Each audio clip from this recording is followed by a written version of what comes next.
बोला कवरिया बोल बोला कवरिया बोल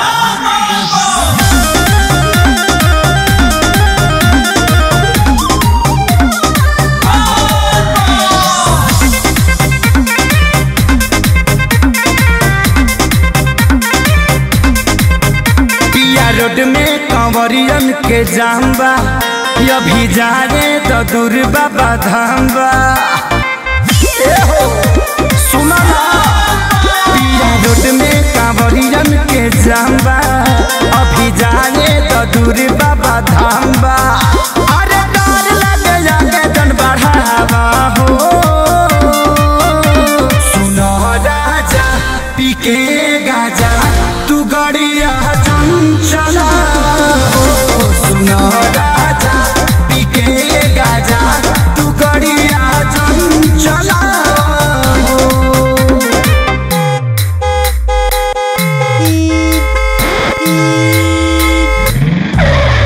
Music by Arya Sharma. अरे बतिया तुमान पिया अपना में हर के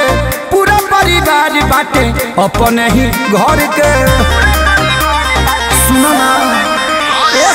बतिया तुमान पिया अपना में हर के पूरा परिवार बाटे अपने ही घर के अरे ऐसे जानी हंड चमका हो सुनो राजा पी के गाजा तू गड़िया चंचला सुनो राजा पी के गाजा तू गड़िया चंचला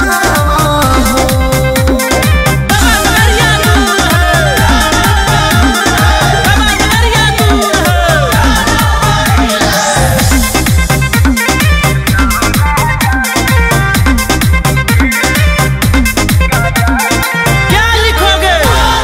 क्या पढ़ोगे क्या बोलोगे कहाँ जाओगे।